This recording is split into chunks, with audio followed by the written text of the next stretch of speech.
मैंने भी सोचा कि जब नबी के बेटे की महफिल है तो नबी के बेटों का तस्करा हो, और यूं भी आप लोग सब आले रसूल से मोहब्बत करने वाले हैं, आले नबी से मोहब्बत करने वाले हैं। याद रखना, अपनी नस्लों को नबी की औलाद का गुलाम बनाओ, इसलिए कि जब तक हमारी नस्लें आले नबी की गुलामी करती रहेगी, जब तक हमारी नस्लें आले नबी से मोहब्बत करती रहेगी, आले नबी से प्यार करती रहेगी, अहलुल बैत के डंके बजाते रहेगी, इंशाअल्लाह हमारी नस्लों को कोई गुमराह नहीं कर सकता, हमारी नस्लों के ईमान को कोई छीन नहीं सकता, हमारे नस्लों के ईमान को कोई उचक नहीं सकता। और याद रखना, इसकी जमानत मेरी अपनी कोई औकात और हैसियत नहीं, अल्लाह के रसूल ने दी है। मेरे सरकार ने फरमाया, तुम में दो भारी चीजें छोड़ करके जा रहा हूं, तुम में दो गिरा कद्र चीजें छोड़ करके जा रहा हूं। फरमाया, इसको मजबूती से पकड़ के रखना। अल्लाह के रसूल ने मजबूती से पकड़ने का हुक्म दिया। दो भारी चीजें छोड़ करके जा रहा हूं। लोगों, मैं तो जा रहा हूं, लेकिन मैं अपनी तरफ से कुछ छोड़ करके जा रहा हूं। और भारी चीज फरमाया, यानी अल्लाहु अकबर, जिस शान के रसूल है वैसी शान की चीज छोड़ करके जा रहे हैं। फरमाया, दो भारी चीजें छोड़ करके जा रहा हूं। इन्नी तारिकुन फीकुम मुस्तक़लैन, और सकील उसको कहते हैं, तवज्जो फरमाए, ये सकलैन का सकील जो है एक मकाम पर और बयान किया गया। क्या बयान किया गया? अल्लाहु अकबर, कलीमताने हबीबताने इलर रहमान सकीलताने फिल मीज़ान। अल्लाहु अकबर, यहाँ भी सकील है और वहां भी सकील है, यानी कि ये दो कलमे इतने भारी हैं कि अगर इसी को मीज़ान पे रख दिए जाएं तो मीज़ान इसी से भर जाता है, किसी और नेकी की जरूरत नहीं पड़ती, इसी से मीज़ान भर जाता है। और आका ने दो चीजें छोड़ दी, फरमाया, ये दो भारी चीजें हैं, इसको पकड़ लोगे तो फिर तुम्हें किसी की जरूरत ही नहीं। सुभान अल्लाह, सुभान अल्लाह, सुभान इन दो भारी चीजों को पकड़ लो, अल्लाह अल्लाह, कभी गुमराह नहीं होंगे। सुभान मजबूती से पकड़ना। अब यहाँ कोई वसवसा डाल सकता है कि किसी की जरूरत नहीं पड़ेगी, तो क्या औलिया की जरूरत नहीं, क्या सहाबा की जरूरत नहीं, क्या अंबिया? ये मतलब नहीं है। इसलिए कि जब अहलुल बैत और कुरान का दामन पकड़ लोगे तो सहाबाए किराम का तस्करा तो अहलुल बैत करते ही, कुरान में तो सहाबा के जन्नती होने का ऐलान है ही है, औलिया किराम का तस्करा है ही है, लेकिन उसका वो मतलब आप न निकालना, क्योंकि पूरा दीन सिमट आ रहा है हुजूर अलैहिस्सलातु व तस्लीम के इस फरमान की रोशनी के अंदर। फरमाया, दो भारी चीजें छोड़ करके जा रहा हूं, जब तक इसका दामन पकड़े रहोगे तुम कभी गुमराह नहीं हो सकते।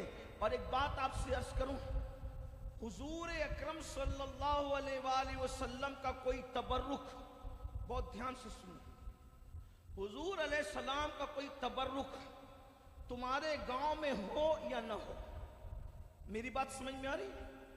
बात समझ में आती? मैं जो कहता हूं तवज्जो करना, आपकी खास तवज्जो।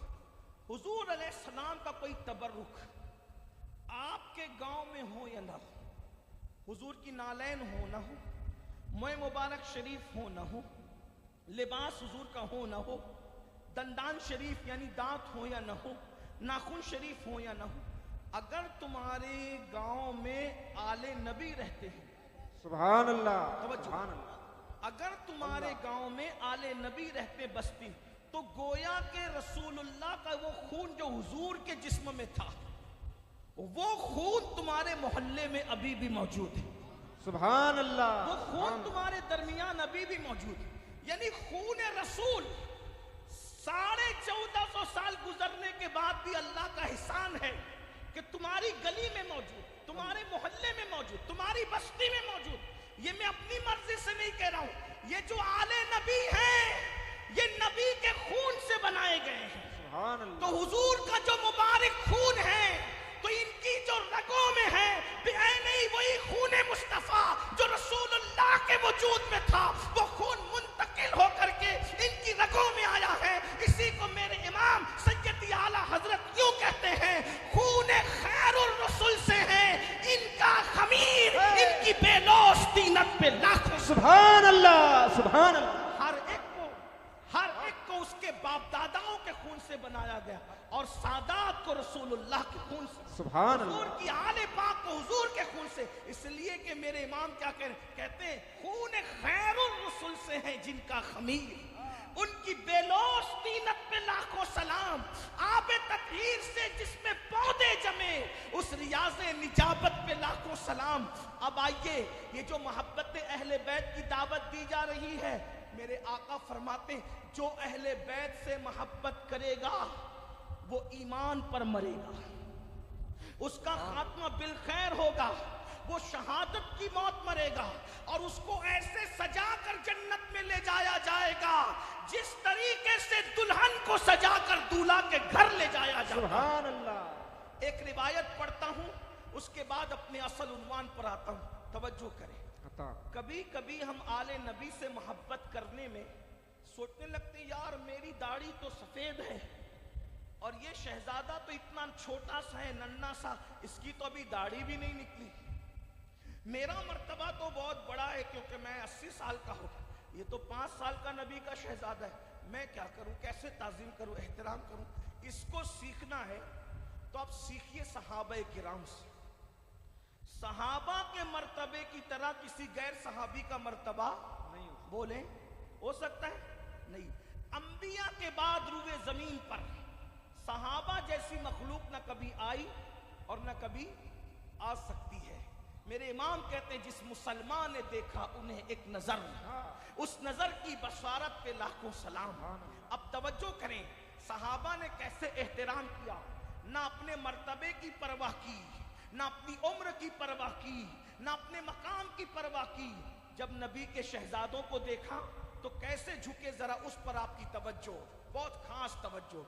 मैं जहां से पढ़ रहा हूं उसको इब्ने हजर मक्की मुफ्ती आजम मक्का ने लिखा और अल्लामा अब्दुल रहमान जामी बहुत बड़े आशिक रसूल है, उन्होंने लिखा।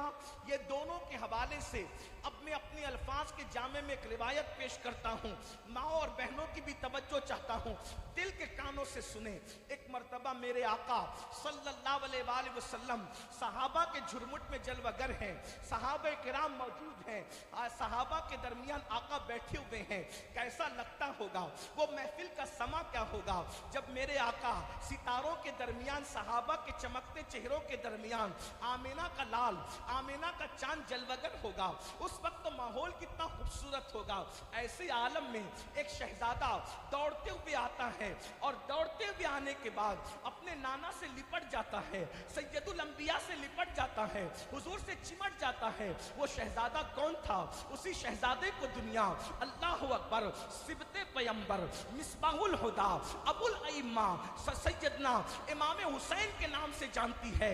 इमाम हुसैन नन्हे से शहजादे हैं, नाना से चिमट गए। मेरे आका ने सहाबा को देखा और फिर इमाम को देखा, इमाम हुसैन को देखा, कभी गालों को चूमा, कभी पेशानी को चूमा, कभी लम्हाए अक़दस को चूमा। जरा गौर करो सुनियो, जिसके नाम पर बड़े बड़े औलिया अंगूठे चूमते नाम मोहम्मद पर, जब वो नाम वाला खुद किसी को चूमता होगा तो जिसको चूमा जा रहा है उसके गाल की शान के होंगे, उसके होंठ की शान के होंगे। अंदाजा तो फरमाए, अल्लाह अकबर।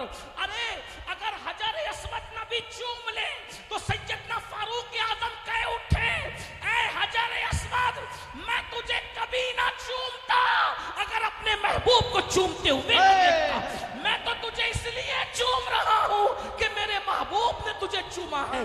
जरा गौर फरमाए, अंदाजा करें, मेरे आका इमाम हुसैन को चूमते हैं और सहाबा से कहते हैं, ऐ मेरे सहाबा ये मेरा बेटा हुसैन है, ये मेरा बेटा हुसैन है, ये मेरा बेटा हुसैन है। और उसके बाद फिर अचानक मुतवज्जे होते हैं हुजूर सैयदना जाबिर इब्ने अब्दुल्ला अंसारी की तरफ और कहते हैं, जाबिर ये मेरा बेटा हुसैन। जी या रसूल अल्लाह। आका फरमाते हैं, जाबिर मेरे हुसैन की जब शादी होगी, इमाम हुसैन की, मैं मफहूम के तौर पर रिवायत का मफहूम अपने अल्फाज के जामे में ताकि बच्चे भी समझ, शादी इसको बच्चे होंगे, इस मेरे बच्चे को बच्चे होंगे और इसके बच्चों में एक बेटा होगा, उसका नाम अली इब्ने हुसैन होगा। सुभान अल्लाह। ये क्या खानदान है। दादा का नाम अली है, वो भी नबी ने रखा। दादी का नाम फातिमा है, वो भी नबी ने रखा। बड़े अब्बा का नाम हसन है, वो भी नबी ने रखा। अब्बा का नाम हुसैन है, वो भी नबी ने रखा। फुफ्फी का नाम ज़ैनब है, वो भी नबी ने रखा।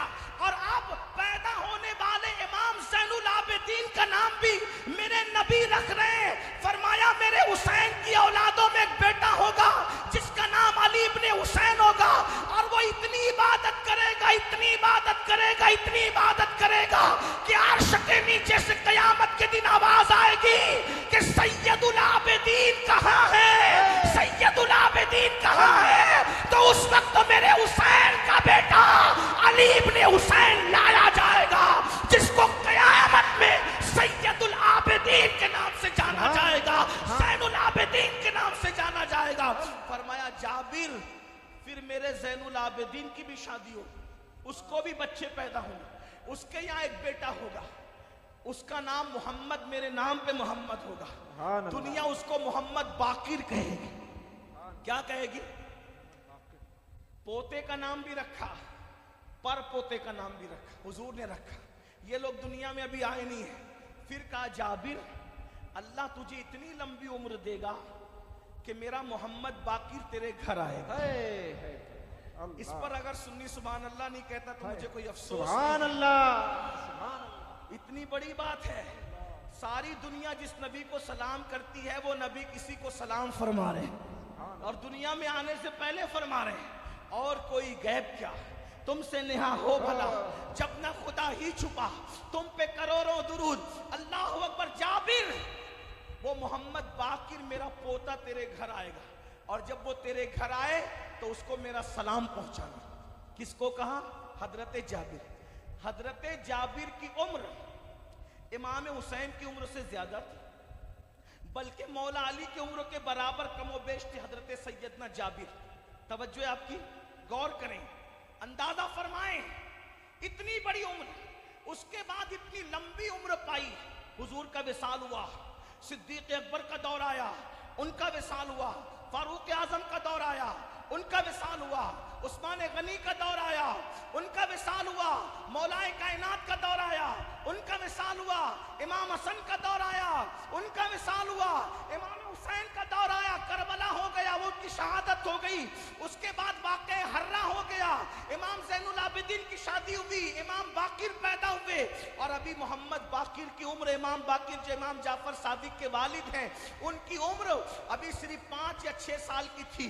नन्हे से शहजादे थे। मदीने मुनव्वरा में कोई बीमार पड़ा, उसके घर इमाम ज़ैनुल आबिदीन को किसी ने अर्ज की, सरकार शहजादे को भेज दिया, आप खुद तशरीफ लाएं, फुला फुला शख्स बीमार है, अगर आप आ जाएंगे या शहजादा आ जाएगा तो आले रसूल की बरकत से बीमार अच्छा हो जाएगा। इमाम ज़ैनुल आबिदीन ने अपने बेटे इमाम मोहम्मद बाकिर को भेजा। 5-6 साल की उम्र थी, सवारी पर गए, कुछ खुद्दाम साथ में थे, बीमार से मुलाकात की। मुलाकात करने के बाद किसी ने कान में कहा, मोहम्मद बाकिर, तुम्हें पता है इस मोहल्ले में आज जिसमें तुम तशरीफ लाए हो उसमें तुम्हारे नाना के एक सहाबी रहते हैं, और उनका नाम क्या है? हजरत जाबिर है। क्या आप उनसे मुलाकात करेंगे? तो आले रसूल में, अहले बैत में और सहाबा में प्यार इतना था, जैसे ही इमाम बाकिर ने सुना कि अल्लाह अकबर, इस मोहल्ले में मेरे नबी के सहाबी रहते हैं, मेरे नाना के सहाबी रहते हैं, उन्होंने फरमाया क्यों नहीं, बिल्कुल मैं चलूंगा। अल्लाह अकबर। सूफिया की तशरीह के साथ अपने अल्फाज के जामे में सुन लीजिए, जब इमाम मोहम्मद बाकिर हजरत जाबिर से मिलने के लिए चले तो उनकी उम्र कितनी बड़ी थी, दाढ़ी भी सफेद थी, निगाहें बड़ी उम्र की वजह से कमजोर हो चुकी थी। जब किसी ने इत्तला दी कि आपके घर आले रसूल मोहम्मद बाकिर आ रहे हैं, तो आप शागिर्दों पे गुस्से में आ गए, अरे वो क्यों आ रहे हैं? इससे पहले कि वो आते मुझे इत्तला करते तो मैं उनको आने नहीं देता, मैं खुद जा करके उनसे मुलाकात। नारे तकबीर, नारे रिसालत, अज़मत अहले बैत, अज़मत सहाबा, मैं खुद जाकर उनसे मुलाकात करता। लेकिन अब आ रहे हैं, ये नहीं देखा कि शहजादे की उम्र क्या है, ये देखा कि रगों में नबी का खून मौजूद।